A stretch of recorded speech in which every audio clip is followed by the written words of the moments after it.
Chapter number 4 chemistry, तत्व यौगिक एवं मिश्रण। ठीक है, तत्व यौगिक एवं मिश्रण। सबसे पहले हम बात करते हैं, देखो परमाणु।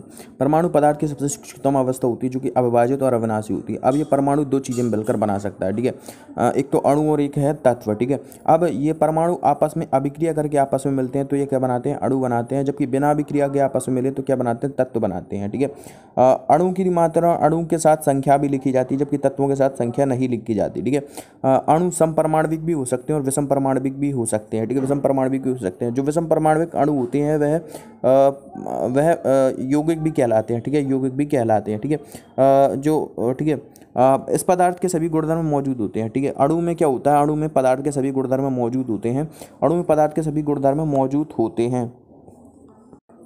और जो तत्व होता है पदार्थ की सबसे शुद्धतम अवस्था होती है। तत्व क्या होती है, पदार्थ की सबसे शुद्धतम अवस्था होती है। वर्तमान में ज्ञात तत्वों की संख्या कितनी है, 118 तत्व है। ठीक है, 118 तत्व है, 118 तत्व हैं। अब आते हैं भैया मिश्रण और यौगिक। मिश्रण और यौगिक की बात करें, जब तत्व या अणु आपस में, जब तत्व या अणु आपस में अभिक्रिया करके आपस में मिलते हैं तो ये क्या बनाते हैं, यौगिक बनाते हैं। जबकि ये दोनों बिना अभिक्रिया करके, जब तत्व या अणु जो होते हैं बिना अभिक्रिया करके आपस में मिलते हैं तो ये क्या बनाते हैं, मिश्रण बनाते हैं। ठीक है, यौगिक की मानते हैं तो यौगिक में क्या है, यौगिक में संख्याएं लिखी जाती हैं। यौगिक में संख्याएं लिखी जाती हैं जबकि जो मिश्रण होता है उसमें संख्या नहीं लिखी जाती, उसमें प्रतिशत या अनुपात लिखा जाता है। इसमें प्रतिशत या अनुपात लिखा जाता है, इसमें प्रतिशत या अनुपात लिखा जाता है। यौगिकों का क्या होता है, सूत्र होता है। जबकि मिश्रण का कोई भी सूत्र नहीं होता है, कोई भी सूत्र नहीं होता है। इसका केवल अनुपात या प्रतिशत लिखा जाता है। अब हम बात करेंगे मिश्रण की। देखो मिश्रण के उदाहरण, मिश्रण के उदाहरण क्या क्या है, तो देखो मिश्रण के उदाहरण, वायु, वायु क्या है, गैसों का मिश्रण है। ठीक है, बारूद हो जाता है, सीमेंट, सीमेंट भी क्या है, एक मिश्रण है। सभी प्रकार की मिश्र धातुएं क्या है, मिश्रण है। सभी प्रकार के विलयन, सभी प्रकार के विलयन क्या है, मिश्रण है। मिट्टी एक मिश्रण है। ठीक है, अब मिश्रण दो प्रकार का होता है, एक तो होता है समांगी मिश्रण और दूसरा होता है विषमांगी मिश्रण। समांगी मिश्रण क्या होता है, समांगी मिश्रण में मिश्रण के घटक जो होते हैं आपस में समान रूप से मिल जाते हैं। ठीक है, इन्हें अलग अलग नहीं किया जा सकता है। जैसे कि नमक व पानी का मिश्रण, दूध व पानी का मिश्रण, नमक व पानी का मिश्रण, दूध व पानी का मिश्रण। ठीक है, चीनी व पानी का मिश्रण, सभी प्रकार की मिश्र धातु है। ठीक है, मिश्र धातु। इसके बाद आता है विषमांगी मिश्रण। विषमांगी मिश्रण में मिश्रण के घटक आपस में समान रूप से नहीं मिले होते हैं। ठीक है, आपस में समान रूप से नहीं मिले होते, विषमांगी मिश्रण कहलाते हैं। विषमांगी मिश्रण में क्या क्या उदाहरण है, जैसे कि पानी व रेत का मिश्रण, पानी व रेत का मिश्रण हो जाता है। तेल व पानी का मिश्रण, लोहे के चूर्ण व रेत का मिश्रण, और सल्फर और आयरन के चूर्ण का मिश्रण, सल्फर व आयरन के चूर्ण का मिश्रण, ये विषमांगी मिश्रण के एग्जाम्पल है। अब आती है मिश्रण की पृथक्करण विधियां, तो 6-7 विधियां हैं मिश्रण के पृथक्करण की। सबसे पहले आता है निस्यंदन विधि।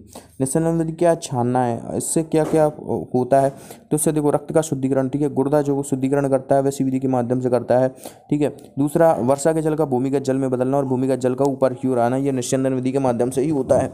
इसके बाद आती है आसवन विधि। आसवन विधि का प्रयोग दो द्रवों के मिश्रण को आपस में अलग करने के लिए किया था, और उन द्रवों को यह अलग करता है जिनका क्वथनांक दूर दूर होता है, जिनका क्वथनांक दूर दूर होता है। तो इससे क्या प्राप्त किया जाता है, इससे आसुत जल प्राप्त किया जाता है।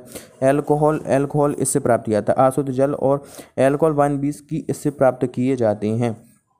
ठीक है, इसके बाद आता है प्रभाजी आसवन। ठीक है, प्रभाजी आसवन विधि, ये भी दो द्रवों के मिश्रणों को आपस में अलग करने के लिए प्रयोग में ली जाती है, लेकिन यह उन द्रवों के मिश्रणों को अलग करती है जिनका क्वथनांक पास पास होता है। तो उससे पेट्रोलियम पदार्थ प्राप्त किए जाते हैं, पेट्रोल डीजल इसी से ही प्राप्त किए जाते हैं।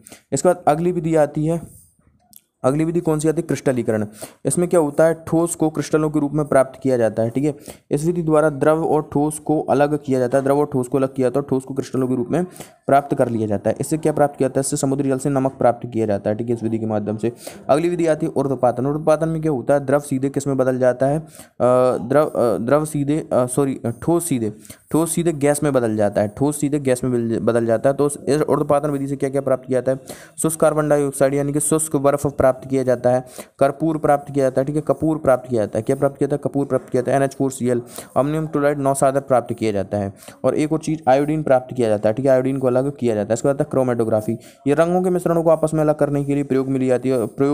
और क्रोमेटोग्राफी की मात्रा, क्रोमेटोग्राफी में सिलिका जेल का इस्तेमाल किया जाता है और यह अधिशोषण के सिद्धांत पर काम करती है। कपड़ों पर लगे रंग के धब्बों को अलग करने में इसका इस्तेमाल किया जाता है। इसके बाद आता है विलयन या घोल। ठीक है, विलयन या घोल। ठीक है, विलयन में दो चीजें होती हैं, एक तो होता है विलय और एक होता है विलायक।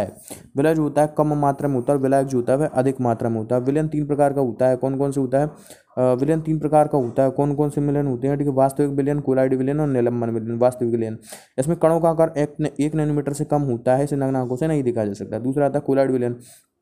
इसमें कणों का आकार 1 नैनोमीटर से लेकर 1000 नैनोमीटर के मध्य होता है, इसे भी नग्न आंखों से नहीं देख सकता। और उसके बाद था निलंबन विलयन। इसमें कणों का आकार 1000 नैनोमीटर से अधिक होता है, इसे नग्न आंखों से देखा जा सकता है।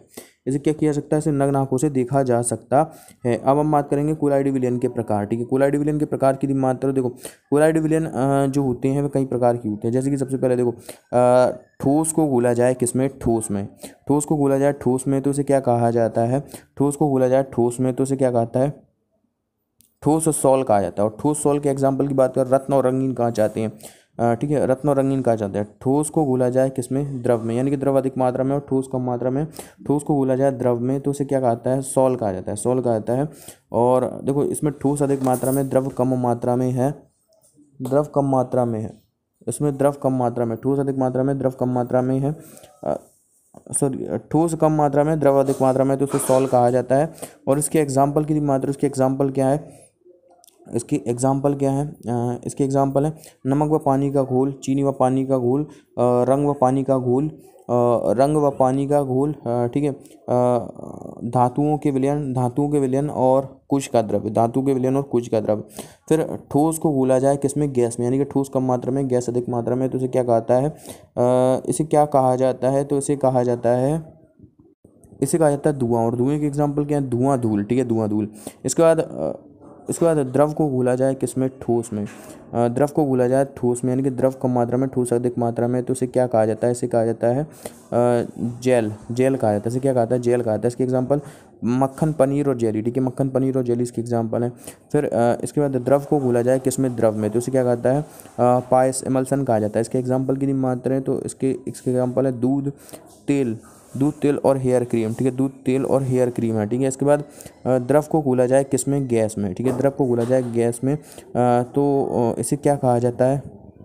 इसे एरोसोल कहा जाता है। ठीक है, एरोसोल कहा जाता है। और इसके एग्जाम्पल की मात्रा देखो, इसके एग्जाम्पल की मात्रा धुंध, कोहरा, बादल। ठीक है, धुंध, कोहरा, बादल इसके एग्जाम्पल है। ठीक है, अब गैस को घोला जाए किसमें? ठोस में, यानी कि गैस कम मात्रा में, ठोस अधिक मात्रा में है, तो इसे क्या कहा जाता है? ठोस फॉर्म कहा जाता है। और इसके एग्जाम्पल क्या है? फोम, रबर और प्यूमिक स्टोन इसके एग्जाम्पल है। ठीक है, इसके बाद गैस को घोला जाए किसमें? द्रव में। ठीक है, गैस को घोला जाए द्रव में, तो इसे क्या कहा जाता है? इसे क्या कहा जाता है? इसे झाग कहा जाता है। और इसके एग्जाम्पल क्या है? फेटुई क्रीम और सभी प्रकार की झाग। ठीक है, सभी झाग और फेटुई क्रीम इसके एग्जाम्पल है। फिर गैस को घोला जाए किसमें? गैस में, तो इसे क्या कहा जाता है? वायु कहा जाता है। और वायु ही इसका एग्जाम्पल है। ठीक है, अब हम देखेंगे विलयन का द्रव्यमान प्रतिशत। विलयन का द्रव्यमान प्रतिशत कैसे निकालते हैं? तो विलय का द्रव्यमान बट्टे विलयन का द्रव्यमान, विलय का द्रव्यमान बट्टे विलयन का द्रव्यमान इंटू 100। ठीक है, और विलयन का आयतन प्रतिशत, विलयन का आयतन प्रतिशत कैसे निकालते हैं? विलय का आयतन बट्टे विलयन का आयतन इंटू 100 हो जाता है। ठीक है, अब हम बात करेंगे पानी में घुलनशीलता। ठीक है, तो पानी में सबसे अधिक मात्रा में घुलनशील गैसें कौन कौन सी हैं? तो देखो, पानी में NH4 यानी कि अमोनिया सबसे ज़्यादा घुलती है और क्लोरीन गैस भी सबसे ज़्यादा घुलती है। ठीक है, ये दोनों सबसे ज़्यादा घुलने वाली गैस हैं। फिर इसके बाद CO2 थोड़ी कम मात्रा में घुलती है। फिर इससे भी कम मात्रा में हाइड्रोजन गैस घुलती है। और सबसे कम कौन सी गैस घुलती है? O2 और N2, यानी कि ऑक्सीजन और नाइट्रोजन गैस सबसे बहुत कम मात्रा में घुलती है। ठीक है, बहुत कम मात्रा में घुलती है। ठीक है, इसके अलावा हम बात करें तो एल्कोहल पानी में अच्छी तरीके से घुलती है। एल्कोहल पानी में अच्छी तरीके से घुलती है। ठीक है, एल्कोहल पानी में अच्छी तरीके से घुलती है। पारा और बेंजीन पानी में नहीं घुलता। पारा और बेंजीन पानी में नहीं घुलता है। पारा और बेंजीन बिल्कुल भी पानी में नहीं घुलता है। ठीक है, और ईथर थोड़ी बहुत मात्रा में पानी में घुलता है। ठीक है, जो पानी में अच्छी तरीके से घुल जाती है उन्हें क्या कहता है? मिश्रणीय कहता है। जो पानी में बिल्कुल भी नहीं घुलती उन्हें अमिश्रणीय कहता है। और जो थोड़ी बहुत घुलती है उन्हें क्या कहता है? आंशिक मिश्रणीय कहा जाता है।